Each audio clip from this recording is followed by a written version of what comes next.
Mak TV. Et qui nous ont permis de pouvoir faire cette visite de terrain qui en réalité avait des objectifs liés à une sorte de réflexion et de discussion avec les populations et les élus pour mieux comprendre certaines complaintes que nous recevons depuis que nous avons pris fonction au niveau de ce ministère. Donc ce que nous retenons essentiellement, c'est que nous avons un PUD qui a été initié ici et on constate que les populations ont été un peu éloignées de cet instrument et que pas mal de doléances qu'avaient les représentants des populations et les maires, pas mal de ces doléances n'ont pas été prises en compte. Et c'était important pour nous aussi, au-delà de ce qu'on nous donne dans nos bureaux, de venir sur le terrain pour voir entre la réalité sur le terrain et ce qu'il y a souvent sur nos cartes et sur nos notes, est-ce qu'il y a concordance ou incohérence. Donc c'était vraiment une chose qui était nécessaire, que nous allons rééditer dans plusieurs sites, dans plusieurs projets que nous avons. Nous allons être sur le terrain, être très proches des populations pour mieux prendre en compte non seulement ce qui se passe, mais surtout comment on va faire dans les mois à venir sur les prochains projets pour prendre en compte toutes les préoccupations. Donc au-delà, ce n'est pas forcément une approche inquisitive ou d'audit, mais c'est plus une approche participative, d'écoute et d'échange, de reconnaissance de terrain qui nous permet de mieux prendre en compte les réalités et mieux gérer les préoccupations des populations et toujours selon l'instruction de son Excellence le Président de la République et le Premier ministre. Effectivement, j'ai échangé avec plusieurs groupements, plusieurs collectifs. J'ai écouté plusieurs maires avec qui j'ai eu à faire cette visite. Et la constante, c'est véritablement une différence entre ce qu'on peut avoir sur les cartes et ce qu'il y a sur la réalité. Et surtout un sentiment que les populations et surtout les représentants, les maires, n'ont pas été associés sur l'organisation de l'espace, sur les différentes fonctionnalités, sur comment cet espace doit être organisé d'abord pour vivre. Il faut comprendre qu'un plan d'urbanisme a comme objectif d'organiser l'espace pour que les citoyens puissent y vivre en toute harmonie. C'est ça un plan d'urbanisme.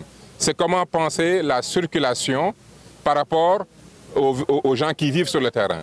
C'est comment penser l'espace vert, ce qu'on appelle la trame verte, par rapport à ceux qui vivent. Comment penser l'existence de la mer avec qui nous devons cohabiter et comment les populations doivent vivre. C'est aussi prendre en compte des dynamiques démographiques qui sont incompressibles. Guédiawaye, c'est plus de 500 000 habitants. La densité, c'est 25 000 habitants au mètre carré.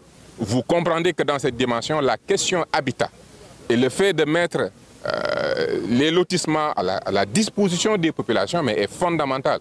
Mais au-delà même, l'urbanisme doit aller jusqu'à orienter les types de construction.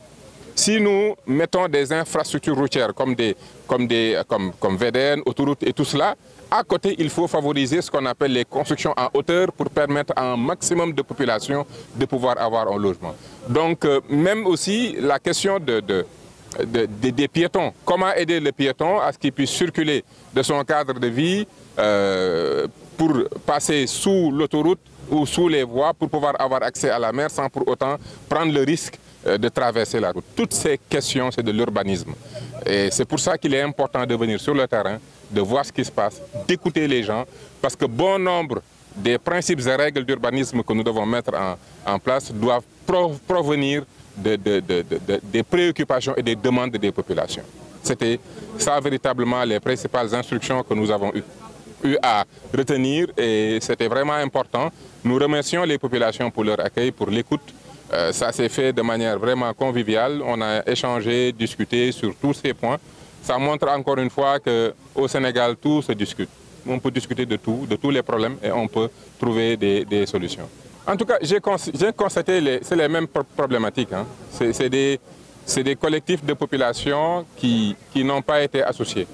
C'est des gens qui avaient des acquis et il y a un plan qui est venu et qui a comme fait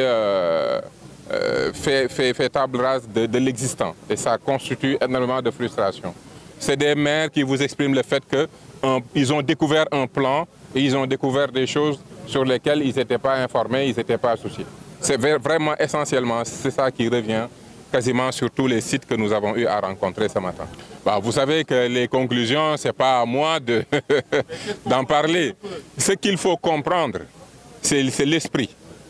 L'esprit qui guide cette commission est dicté par son Excellence le Président de la République, M. Bassirou Diomaye Diakhar Faye, qui nous a demandé de corriger les imperfections, les comportements, les attitudes qu'on a constatées. C'est ça qui nous guide. Alors nous allons le faire de manière froide. Nous allons le faire en prenant en compte les préoccupations sur les questions de l'environnement.